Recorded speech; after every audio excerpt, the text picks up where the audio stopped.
Cristiane e esse é o tutorial de enfrentamento ao câncer de mama. Hoje nós temos uma convidada mais que especial. Roda a vinheta, produção!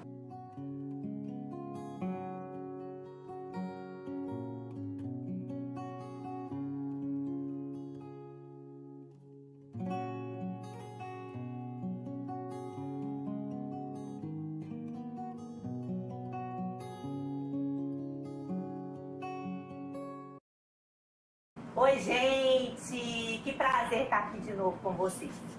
Hoje nós temos uma convidada super especial, que é a doutora Ive, que gentilmente aceitou nosso convite para estar aqui hoje, nesse Outubro Rosa, falando um pouquinho sobre o câncer de mama, sobre o diagnóstico. Doutora Ive, toda a minha gratidão, viu? Muito obrigada por ter aceitado esse convite, por estar doando um tempinho aí na sua agenda, que eu sei que é super cheia. A gente, assim, está com o coração cheio de gratidão e de honra por ter você aqui conosco hoje, tá? Eu quero passar a palavra para a doutora Ive, para que ela se apresente, fale da sua especialidade e, principalmente, de como que ela é importante para o diagnóstico do câncer de mama. Com a palavra, doutora Ive. Luciane, prazer estar aqui com você hoje, uma honra, obrigada pelo convite, né? Eu sou médica radiologista, minha especialidade é diagnóstico do câncer de mama pelos métodos de imagem. Então, muita gente não conhece o trabalho do médico radiologista, né? E não sabe o quanto a gente é importante nessa cadeia, porque a gente fica sempre sentadinho na sala de laudo, no escuro, e quem não faz ultrassom raramente tem contato com o paciente. Nós somos responsáveis por garantir a qualidade técnica dos exames de mamografia, da parte física, da parte de controle de qualidade do trabalho das técnicas. A gente sabe que só o que é colocado em cima da bandeja lá do mamógrafo é que é amostrado, que é analisado. Tecnicamente é difícil de fazer isso. Então, somos nós que falamos para as técnicas, vai lá, puxa mais um pouquinho, a metade lateral da mama direita não apareceu, essa área não ficou bem comprimida, vai lá e faz uma compressão localizada, amplia essa região, porque tem umas calcificações ali um pouco duvidosas. E quando a gente faz o relatório que vai ser enviado para o ginecologista, médico de família, mastologista, o relatório, ele é composto, não sei se vocês já viram, sempre no final vem um númerozinho que é a categoria BIRADS. O BIRADS é uma classificação internacional que ela é uma padronização de descrição do laudo, que aí eu falo a mesma coisa e o ginecologista e o mastologista vai entender a mesma coisa, que o português tem N sinônimos, né? Então todo mundo fala a mesma linguagem em qualquer lugar do mundo, a pessoa entende se aquela lesão que eu estou descrevendo, se ela é suspeita e deve ser investigada ou se é um achado benigno. E sempre vem um númerozinho no final do laudo, é um jeito de a gente falar o tanto que aquilo ali é suspeito e qual conduta que deve ser tomada. Então, a gente coloca a classificação do BIRAD de 0 a 6. Então, 1 e o 2 são classicamente benignos, o 0 é quando pela mamografia a gente não consegue afirmar com certeza o que é e pede para fazer uma ultrassonografia, algum outro exame adicional. O 3 tem menos de 2% de chance daquele achado ser maligno, então a gente sugere para o médico fazer uma mamografia daqui a uns 6 meses. E o 4 é aquele que você não jura nada. Varia de 2% a 95%. É aquele que você fala assim, ó, eu não sei o que é, mas eu não juro que é benigno e nem que é maligno. É aquele que tem todo aspecto de lesão maligna. Então, quando a gente dá aquele relatório, que muitas vezes o pessoal guarda e não leva para o médico, leva só as imagens, ou leva só o relatório e não leva as imagens, a gente está justamente contando tudo o que tem no exame e o que deve ser feito depois, né? Além disso, o radiologista também entra numa outra parte, que é quando a gente faz os ultrassons por causa de achados duvidosos na mamografia. Ou quando a gente faz as biópsias guiadas por imagem, seja por mamografia, por ultrassom, que é o mais frequente, ou pela ressonância, e também quando a gente dá o laudo da ressonância. E tem um outro ponto que a gente entra também, é quando você faz a biópsia, o resultado anatopatológico, ele volta para o médico que solicitou, mas volta para a gente também. E só a gente consegue saber se a agulha passou dentro da lesão ou não, né? Na verdade, só quem sabe, igual quando costureira, se o ponto foi correto ou não, se lá no remate está bom, é só quem fez, né? Então a gente pega aquele resultado e liga para o patologista. Fala, olha, isso aqui eu acho que foi na periferia, eu acho que não foi no centro da lesão. Ou eu fui no centro da lesão, ali não tem célula porque só tinha necrose, então não tem tecido viável. Então a gente está sempre trabalhando nos bastidores para fazer o diagnóstico da forma mais completa e a gente trabalha em conjunto com o mastologista, com o ginecologista que recebe a pessoa, a mulher que não tem nenhum sintoma, com o oncologista também, quando ele vai fazer o tratamento.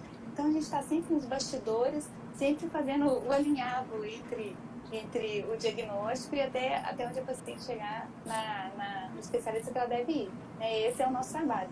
Eu trabalho com radiologia mamária já tem mais de 20 anos e hoje eu faço parte da Comissão Nacional de Mamografia, somos 18 médicos, 15 radiologistas, um mastologista e um ginecologista do país todo, que a gente traça as diretrizes de rastreamento, faz os pareceres para consulta, né, do Colégio Brasileiro de Radiologia, e eu faço parte da Comissão Científica do Colégio Brasileiro de Radiologia para trazer conhecimento para os outros colegas de outros locais do país, assim, montar congresso, promover curso de atualização.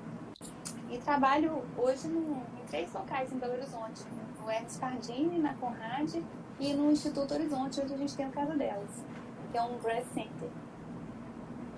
Nossa, mãe, eu tô sem respirar depois de escutar todo esse currículo e principalmente como que esse trabalho é importante, né, doutora Ive? A senhora não, você, porque você é jovem, né? Obrigada. Você saiu dos bastidores, agora você não está mais nos bastidores, porque você está aqui no tutorial de enfrentamento ao câncer de mama. Minha querida, eu um papel que a gente normalmente não faz, né? É um papel que a gente normalmente não faz, a gente fica muito escondidinho. Então, ninguém sabe quem somos nós, quem está por trás daquele laudo, né, que vem junto da mamografia, o que aquilo ali significa. Muitas vezes também não sabe. Exatamente. E ter disponibilidade para estar aqui dividindo um pouco desse conhecimento com a gente é mais raro ainda, sabe, doutora Ive? Eu sei o quanto que é difícil para encaixar isso, mas mais uma vez eu lhe agradeço demais. Então, continuando, eu queria que a gente falasse um pouco sobre essa questão da mamografia, né? Eu, como paciente, eu te digo assim, que protelei isso várias vezes por ter medo do exame, medo pela dor que ele provoca, porque existe um estigma de que a dor é insuportável, é muito ruim fazer mamografia, e também pela notícia que esse exame pode trazer, né? Então a gente tem aquela ideia assim de que eu não vou fazer não, porque eu não vou mexer no que tá quieto não, né? Depois eu vou lá e descubro alguma coisa errada, descubro que eu estou doente e vai ser pior. Eu escuto muito essa frase entre as minhas amigas, nas pacientes de sala de espera em que eu converso. E eu queria que você falasse agora, como médica, sobre a importância do diagnóstico precoce no câncer de mama. E na maioria das vezes ele vem através da mamografia. Eu queria que você falasse um pouquinho pra gente sobre isso. Na verdade, o segredo do sucesso do tratamento do câncer de mama é descobrir a lesão pelo rastreamento. A lesão, quando é palpável, normalmente são lesões maiores, com tratamento mais difícil, às vezes já tem comprometimento na axila, tem maior chance de ter doença à distância. A doença descoberta no rastreamento, normalmente os nódulos com menos de 1 centímetro, tem 95% de cura, independente do tipo histológico que é, até ser um tipo mais agressivo. Então faz toda a diferença a gente descobrir lesões pequenininhas antes delas serem palpadas. E eu acho que isso é uma mudança de mentalidade. A mamografia incomoda sim, mas à medida que a gente vai ficando mais velha, a gente sabe que a gente faz mais coisa que incomoda, né? As coisas que incomodam vão só aumentando, não tem jeito. Então, incomoda muito menos do que fazer botox, do que fazer depilação, ir para uma festa de sapato de salto e dançar a noite inteira. A gente faz muita coisa que incomoda muito mais do que fazer uma mamografia. Não adianta falar que não incomoda, mas é bem insuportável. Mas a gente faz coisa muito pior por motivos menos nobres. Então, eu acho que essa não pode ser uma desculpa para a gente deixar de fazer. O medo do diagnóstico é uma realidade, ele existe sim, mas a gente tem que encarar a mamografia depois dos 40 anos, que a gente deve fazer todos os anos, para tentar achar qualquer lesão pequenininha que às vezes nem é tumor, mas vai vir a ser daqui a 5, 10 anos. Como ir ao dentista fazer limpeza? Se você deixa de dentista fazer limpeza todos os anos, quando você descobrir, às vezes vai ter que fazer um canal. É mais ou menos o mesmo raciocínio, né? Se tem aquela manchinha lá no dente, alguém te fala, você vai ter que fazer uma pequena obturação aqui, porque pode ser que não seja uma cárie, mas pode ser que vá vir a ser. A gente encara tranquilamente, fala, ai que chato, vai doer, vai incomodar, vou ter que despender horas e às vezes até dinheiro por conta disso, mas a gente encara numa boa. Então, por que para cuidar da mama, por que para cuidar do dente, que não te traz isso na vida, a gente encara isso numa boa, e para cuidar da mama a gente não faz da mesma forma, né? Que é muito mais grave. Então, acho que a gente tem que encarar dessa forma. O que vem depois de um achado duvidoso na mamografia, que pode ser ultrassom, que daí pode ser uma biópsia, não é pior do que um tratamento odontológico, nem em termos de dor, nem de complexidade, pelo contrário, é muito mais tranquilo, muito mais fácil. E a maioria das biópsias que a gente faz, assim, 90% são benignas. Então, a gente tem que ir com menos medo. É lógico, o risco sempre existe, como existe para qualquer coisa que a gente vá fazer, né? E até a gente vai fazer uma colonoscopia e não tem tanto medo. Né? Se alguém te falar que tem que fazer uma colonoscopia de 5 em 5 anos, as pessoas aceitam muito mais. Você tem que tomar o laxante, passar a noite inteira no banheiro e ainda aceita muito mais tranquilamente do que fazer a mamografia e todos os anos. É um incômodo inerente como todos os outros que vão surgir na vida da gente à medida que a gente vai ganhando algumas primaveras, né? Tem jeito. Fazer botox é mais pior. Sim, pois é. Eu falo em um dos meus vídeos, sabe, doutora Ive? É um vídeo que o título dele é Para enfrentar o inimigo é preciso conhecê-lo. E aí eu falo um pouquinho sobre cada um desses caminhos de diagnóstico, né? E eu costumo fazer uma analogia com o Google Maps, assim. A mamografia é como se fosse aquelas imagens que a gente vê do todo, né? Você marca ali naquela área algo que está diferente, algo que te chama a atenção, né? Então, realmente, esse rastreio através da mamografia é muito importante. E eu também levanto muito essa bandeira, sabe, doutora Iva? Essa coisa do toque, né? De se toque, verifique sua mama, veja se existe algum nódulo. Ok, isso pode ser um caminho, né? Mas ao mesmo tempo, eu acho que o caminho mais seguro, sem dúvida alguma, é a mamografia, né? Eu sou Mamografia Futebol Clube e acho que esse é o caminho mais seguro e mais precoce, né? Para a gente diagnosticar um câncer aí nos estágios iniciais. Agora, só continuando um pouco, né? Vamos falar agora para as mulheres que já tem o diagnóstico de câncer de mama. Eu queria que você falasse um pouco mais sobre os exames que a gente precisa continuar fazendo após ou durante esse tratamento. Né? Os exames de imagem, que são mais a sua área, para fazer esse acompanhamento mesmo, né? Do controle da doença. Na verdade, o que se recomenda fazer é, depois da radioterapia, a radioterapia dá muita alteração na mama pós-radioterápica e pós-cirurgia também. Então, a primeira mamografia, a maioria dos países faz dentro de 1 ano depois do término do tratamento. Aqui, se existe suspeita de ter ficado alguma coisa na mama, a margem não foi livre, então operou, ficou na dúvida se ficou tumor na mama, às vezes se repete o exame de imagem logo depois da cirurgia, para ver se ficou algum resíduo. Se a margem está livre, tem certeza que saiu todo o tumor, a maioria dos médicos pede com 6 meses, mas a gente ainda vê muita alteração radioterápica e pós-cirurgia. Então, assim, no máximo 1 ano. Entre 6 meses e 1 ano, a primeira mamografia depois do término do tratamento.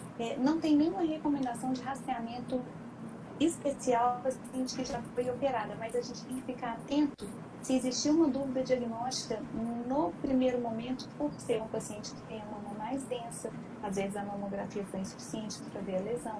Então, às vezes é necessário se associar um ultrassom, ou às vezes até uma ressonância magnética.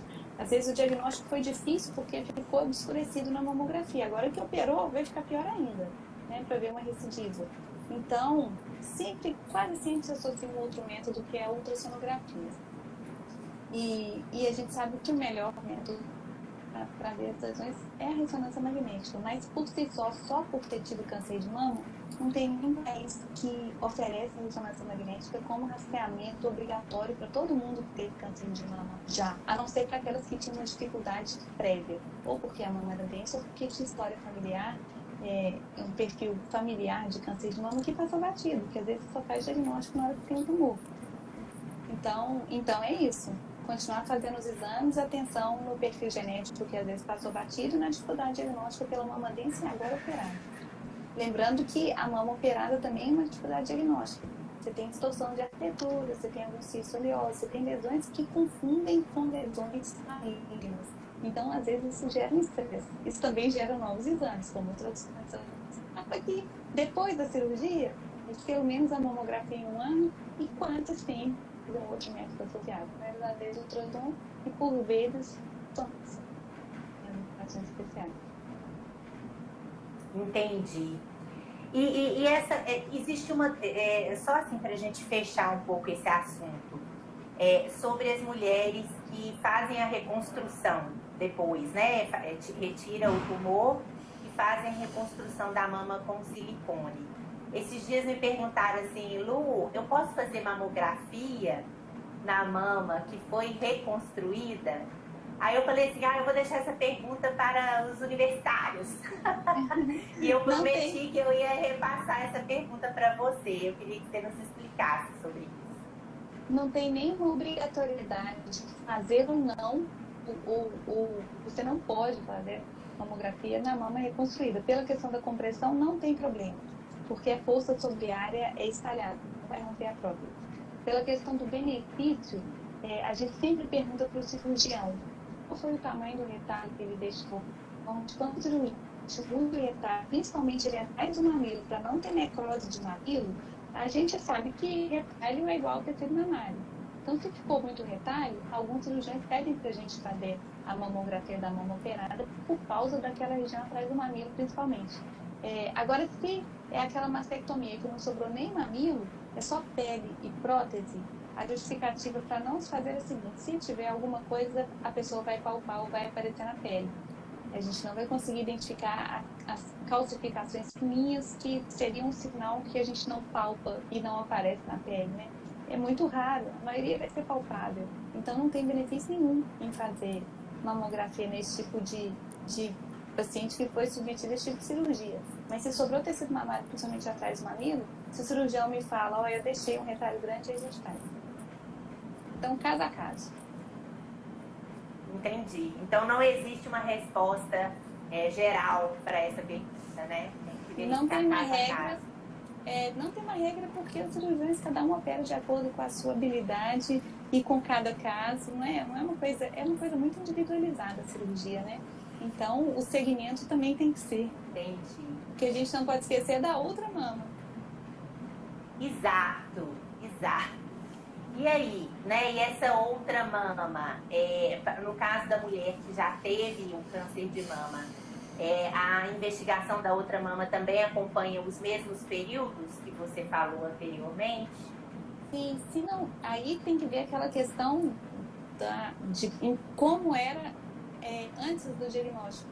Era uma paciente que tinha mama densa, que a mamografia tinha sensibilidade menor, ela tinha histórico na família, então o rastreamento vai depender de como era antes, né? Não do diagnóstico naquele momento, né? Às vezes aí você vai lembrar de coisas que passaram batido naquele momento. Você fala assim, nossa, ela tem 2 tias com câncer de mama, mais uma prima do mesmo lado da família, mais o tio com morreu de câncer de próstata metastático. Por que a gente não fez a ressonância dela de rastreamento mesmo? Né? Tem que lembrar que a outra mama ficou lá. No meu caso, né, o diagnóstico da recidiva, ele veio através da ressonância, né? Que fizemos juntas lá, aquele dia. E aí, doutora Ivy, assim, só para a gente fechar, né, esse assunto, as minhas amigas, quando eu dei essa notícia de que o diagnóstico veio através da ressonância, elas ficaram enlouquecidas, querendo fazer ressonância magnética, né? E assim, pensando que esse exame tem uma sensibilidade maior para pegar lesões iniciais. E aí eu expliquei um pouco que normalmente esse exame ele não é indicado para pessoas que já não têm nenhum caso, que não estão em tratamento. Mas eu queria tirar essa dúvida, sabe, com você, queria que você, né, nos explicasse quando é indicada a ressonância magnética das mamas nesse período, né? Se ela é indicada como exame de rastreamento ou é só mesmo um exame de acompanhamento? Na verdade, a ressonância como exame de rastreamento, ela é um excelente exame de rastreamento. Ela é mais sensível, ela é mais específica, mas a gente tem que pensar que o rastreamento é o seguinte: ele tem que pegar a doença na fase pré-clínica, aquilo ali vai mudar a história natural da doença e vai mudar o curso, vai mudar a vida da pessoa, tem que ser acessível, disponível de fácil execução. A ressonância atualmente perde nesses 3 quesitos, né? Que ela é um método diagnóstico melhor, ela é acessível? Não para todo mundo. Ela é disponível? Não em todo lugar. E ela é de fácil execução? Não, não é. Nem para o técnico que faz, nem para a gente que lauda, nem para o paciente que está sendo submetido a ela. Sempre tem injeção de contraste. O exame, os protocolos hoje são bem rápidos. Antes a gente fazia uma ressonância de mama em 40 minutos. Hoje eu faço uma ressonância de mama em 9 minutos e meio. Mas até funcionar a veia, entrar na sala, né? Não é assim 10 minutos. Né? O tempo de sala é 10 minutos, mas o entorno é 1 hora. Imagina fazer 1 milhão, que é o que a gente faz no Brasil. 1.500.000 que o SUS faz, né? Não consegue. Então, hoje é reservado para grupos específicos por essa dificuldade. Nem é pelo exame em si. É por essa dificuldade de logística e pela questão financeira. Mas na Europa, esse ano, eles lançaram o guideline de rastreamento europeu, que é a mamografia, e a ressonância magnética no lugar do ultrassom para mama densa, só que com intervalo maior. 2 em 2 anos ou de 4 em 4 anos. E eles estão conseguindo viabilizar a ressonância colocando aparelhos fazendo só ressonância de mama. Não sei se isso chega aqui, como chega, quando chega, mas a dúvida das suas amigas também é a nossa. Né? A gente sabe que reserva para um grupo menor de pessoas, porque é um exame mais sensível, mais específico, mais caro e mais difícil de fazer. Mas que o benefício é para todos, é para todos. Então vamos torcer. Vamos torcer para que dê tudo certo e que em breve a gente tenha isso com maior disponibilidade. Não é mesmo? Isso mesmo. Minha querida, eu queria que a gente finalizasse esse momento aqui com uma mensagem sua para as milhares de mulheres que vão estar acessando esse vídeo. Eu queria que você deixasse a sua mensagem como médica e também como mulher, né? Sobre a importância desse cuidado, sobre a impressão que você tem tido no seu dia a dia, né? Se essa doença é algo que de fato tem aumentado em números ou não. Qual que é o seu conselho como médica e como mulher para a gente, doutora Ive? O câncer de mama realmente tem aumentado no nosso país, apesar de todos os esforços de todo mundo, o seu, o meu, né, dos mastologistas, dos oncologistas, das políticas de saúde, a mortalidade tem aumentado, infelizmente. A mamografia ela é disponível para todo mundo no SUS, a gente não tem muita dificuldade de conseguir fazer uma mamografia. Então, roube um tempinho da sua agenda, faça seu exame, lembre de você, deixe de cuidar das pessoas, todas as mulheres se preocupam muito com os outros, né? Vai cuidar um pouquinho, um dia só no ano, não precisa ser em outubro, reserva o seu dia para você, faça atividade física, boa alimentação. E o lacinho rosa existe pra gente se lembrar, igual o lacinho que amarra no dedo, pra lembrar de uma coisa que você não pode esquecer. Não pode deixar passar a mamografia depois dos 40, não pode deixar virar o ano. Faça a mamografia todos os anos, né? E além disso, só ela não te garante, né? A gente já viu dificuldade, você já me contou algumas situações, a gente tem que ter a continuidade do cuidado. Então é importante olhar o laudo da mamografia. Eu contei mais ou menos como que funciona. Se você viu que tem alguma coisa diferente, leva para o médico, não guarda na gaveta. Procura a sequência da investigação com alguém que seu médico confie. a gente trabalha em algumas unidades em que essa linearidade do cuidado é muito fechada. Isso é uma proteção. E ali você vai ser atendido por alguém que sabe ver a mamografia, por alguém que sabe analisar o resultado, por alguém que vai pegar o estado biótico, isso na realidade do país. E a gente pode, a gente mesmo, ser o fio condutor disso. Leva no seu médico, se sinta responsável pela sua própria saúde, corra atrás do restante. Tem que fazer ultrassom? Corre atrás, pede para marcar, pergunta com quem que ele confia, liga lá e marca. Se viu que tem alguma coisa mais urgente, pergunta para o seu médico, é urgente? Eu tenho que acelerar? Tem. Onde que eu vou? Para quem que eu ligo? Então, tome as rédeas da sua própria saúde. É muito importante. E outra coisa, lembre as mulheres que você gosta, que estão do seu lado, pergunta para elas, seus exames estão em dia? Fez mamografia esse ano? Com Covid, muita gente deixou para lá, né? Acho que não é tão importante. Então, para sua mãe, para sua tia, para suas amigas, marca um café com as suas amigas, vai fazer mamografia, depois sai para tomar um café com elas. E arruma uma desculpa, ajuda, né? Tira as pessoas de casa. Outubro Rosa é para isso. Outubro Rosa é para a gente lembrar que existe o rastreamento, que a gente tem que fazer os exames antes que a doença descubra a gente, né? É melhor você descobrir antes de ser palpável do que depois que você palpar. Então, não tem medo. Vai em frente. Isso mesmo. Para de mimimi e vai fazer a mamografia, né? Minha querida, muito obrigada. Foi muito maravilhoso ter você aqui comigo. Eu espero que o ano que vem, que em outras oportunidades, a gente consiga fazer de novo esse encontro, tá? Eu, em nome de todas as mulheres que me seguem, que me acompanham aqui no canal, estamos com o coração cheio de gratidão. Viu? Muito obrigada. Essas Deus abençoe. Pode falar. Essas iniciativas são muito importantes porque aqui no Brasil o nosso rastreamento a gente chama de oportunístico. A mulher tem que sair de casa e tem que lembrar de fazer isso. Em alguns países a gente recebe uma cartinha e fala assim, sua mamografia está agendada para o dia tal. Aqui depende da sua própria iniciativa, da sua própria vontade. Então isso que você está fazendo aqui é super importante. Se a gente conseguir que uma ou duas mulheres saiam de casa para fazer mamografia, a gente já ganhou a noite. Vamos conseguir, com certeza, né? Aliás, eu tenho aí arrastado uma legião que às vezes vão por medo, né? Porque viram o que aconteceu comigo e acabam ficando com medo e vão procurar. Outras são um pouco mais destemidas, mas vão também. Então, assim, sem dúvida alguma, doutora Ive, o que nós estamos fazendo aqui é uma gota no oceano, mas é uma gota importante, né?